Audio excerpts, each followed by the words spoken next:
Timer. Ang tawag sa iyo, sa inyo, kayo, ang mga bagong bayani. Tama? Wala pa kayong mga kamay.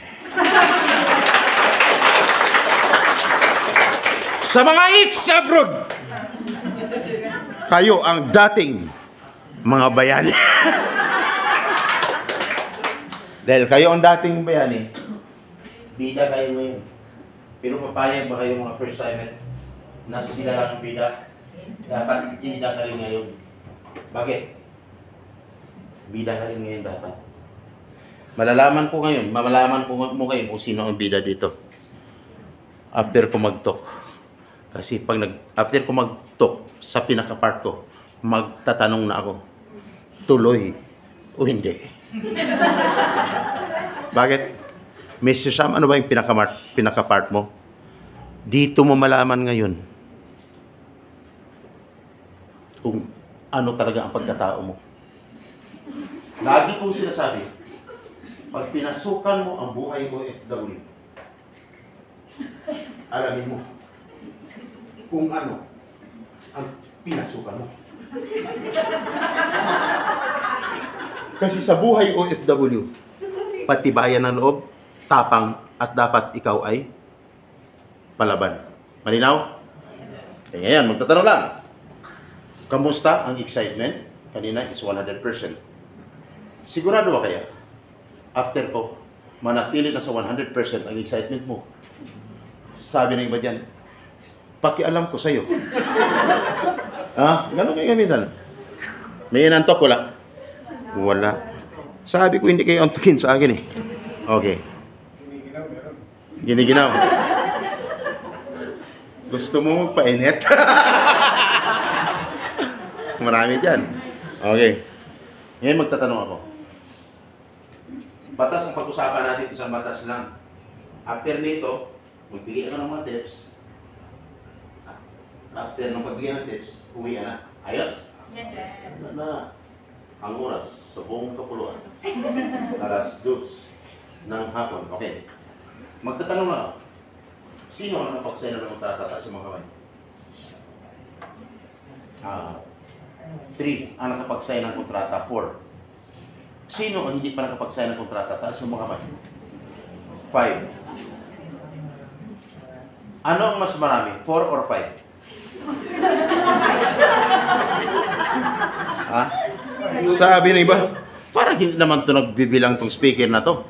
Nalipasan na talaga siguro ito ng gutom. Okay, dito, ipagpaumanin ko sa inyo. Kasi pagdating sa part na to, kahit hindi ko sinasabi, no? Or may narinig lang sa sinasabi ko, mayroon ng hindi nagpapaalam, lumalabas at hindi nagpapaalam. Sunod-sunod yan, maniwala kayo sa akin. Bakit? Dahil lang sa mga naririnig sa akin. Mr. Sam, bakit ka nagtatanong kung sino nakapagsayin ng kontrata o hindi? Gusto ko lang malaman. Dahil alam ko na kung sino nakapagsayin ng kontrata o hindi. Guys, isang batas ng ating pag-usapan. Kaya pag may nangyari sa iyo, sa ating napag-usapan ngayon, bawat may nangyari sa iyo, yung 100% na excitement mo, magbabawas ako ng 20% bawat may nangyari sa iyo. Kaya kung 5 times ako magbawas ng 20%, 20% times 5, ilan? 100%. Kaya kung bawat may nangyari sa iyo, nabawasan ka, normal lang yun. Mr. Sam, bakit magbabawas ka? Kasi nga batas ang pag-usapan natin eh. Mapa-first timer ex-abroad, umpisa na maramdaman mo. Ngayon, yung hindi mo naramdaman kanina sa sarili mo. Bakit? Nung magtanong ka, Mr. Sam, nagtanong ka kung sino nakapag-sign ng kontrata o hindi. Bakit ka nagtatanong? Gusto ko lang malaman. Dahil alam ko na mayroon nakapag-sign ng kontrata, mayroon hindi. Mas marami hindi nakapag-sign ng kontrata, 3 nakapag-sign ng kontrata, no? Guys, ayon sa batas, ang isang OFW bago magpilos, dapat siya ay nakapag-sign na ng kontrata. Example, tama, hindi. Tama. Sabi ng mga first timer dyan, hindi nakapag-sign ng kontrata. Ang dami na. Ito ang pumasok sa isipan nila. Ha? Bakit kami? Wala. May ibig sabihin, bawas na ng 20% ang excitement mo. Kaya sabi ng iba dyan, sabi ko na nga sa'yo eh. No? Tumatawa ka ngayon kasi isang bisis pa lang ako nagbawas sa excitement mo ng 20%. Pero pag nakatatlo na ako pagbawas, ngayon, pilitin mo mang tumawa. No? So, hirap ka pa rin bakit unting haatakin ng antok ng iyong mga mata. Tama? Bawas na ng 10%. 20%. Ang natira is 80%. At dapat, after mo magpilos, guys, meron na. After mo magpilos, sisiguraduhin na makaalis ka na. Kasi nasa batas, ang isang OFW, mula mag-apply at nabisahan, dapat 60 to 90 days prior, dapat ay di-pwede siya. Sabi rin ba? Ha?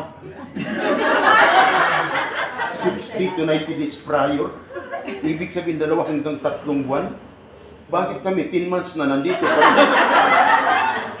May ibig sabihin guys, another 20% na naman ang mababawas sa excitement mula 80%. No? Ang natira 60% na lang. May nakita ako dyan. Ano? Tayo na dito pa rin. Dapat wala ka na sa Pilipinas. Dapat nasa labas na ng bansa ngayon at kumikita ka na. At dapat wala ka na ngayon dyan sa iyong inuupuan. Tama? Kaya ang iba, hindi na mapakali. Bawas na. Ang natira 60%, tama? At dapat, bakit ka makaalis? Kasi ang iba guys, nakapagbayad na ng placement fee. Tama? Pag nagbayad ka ng placement fee, kumplito na, nakapagbayad ng placement fee. Ang salary mo is 20,000, magkano dapat ang maging placement fee? Sige nga. Dapat, equivalent of 1 month salary. Sabi ni ba, Brad, patay na tayo nito. Bakit sa atin sobrang laki? Kaya normal lang. Pilitin mo mang tumawa. Aatakihin ka pa rin ng antok ngayon. No? Kasi sobrang laking binayad mo. Dapat equivalent of 1 month salary. Tama? Another 20% ang mababawas sa'yo. Ang natira is 40%. At pag nagbayad sa ang lugar, sa Jollibee, sa Chowking, sa McDo, sa Max Mall Hotel o Restaurant, wala sa nabanggit ko na lugar. Guys, dapat sa loob ng agency. Sabi ng iba, agency. Bakit kami sa Jollibee siniko ng isa yung katabi? At least pare, pinamirinda tayo. Hindi niya pira yun. Pira mo yun. Kaya dapat sa loob ng agency. May sumigaw dito nung nakarang ligaw, sir, kami sa GCash. Mas lalo kang nayari. No? Dapat sa loob ng agency. Huwag sana mangyari. Yung nangyari sa 12 teachers. No? Sa GCash nagbayad. After magbayad, balik kayo dito. Di ba dito kayo pumunta sa akin? Nung pinapunta kayo, nung ginagawa pa lang natin ang transaksyon natin, punta kayo ulit dito sa bahay. Sa Las Piñas. Nung pumunta, wala na. Yun pala. Lilinlang lang sila. Pagpunta doon, ilang buwan na nagpapalo-up, wala na. Teachers ang nabiktima. 280,000 bawat isa. Sinundan ng 20 mga papuntang Korea, Japan, Poland, Africa, Malaysia. Wow. Czech Republic. Grupo. Magkano isa? Bawat isa? 178,000. Guys, ingat. Kaya dapat pag nagbayad ka sa loob ng agency. At dapat, no? Nakabawas na ba ako? Kung nangyari sa'yo, kung saan-saan ka nagbabayad, another 20% ang mababawas doon. Ang natira is 20% na lang. At ano kailangan mayroon pag nagbayad ka? Dapat mayroon ka ukulang resibo. Sabi ng iba, ikaw may resibo ka ba? Nung tinanong, bakit? Ikaw mayroon ba? Kaya, pagdating sa usapan na to guys, hindi maiwasan. Ang iba, hindi mo lang nagpapaalam, lumalabas na. Kunyari, nagsi-CR, yun pala tumatawag na. Ano sabi? Ma'am, bakit tinawag niyo naman sa amin? Mauna kami sa utang! Tama? Kaya normal lang, hanggang pag-uwi mo mamaya, hindi mo na yan makalimutan. Kaya maraming iba na ayaw na lang mag-abroad. Ang tanong, dahil nangyari sa'yo, ubos ng excitement mo, ang tanong, isigaw nyo ng pinakamalakas. Isigaw nyo na parang galit na galit kayo. Tingnan natin kung gaano katibay ang loob mo. Ang tanong, tuloy, hindi. Tuloy! Tuloy, hindi! Tuloy! Isa pa! Tuloy! Pero may nakita ako, siniko yung katabi, tuloy ka pa!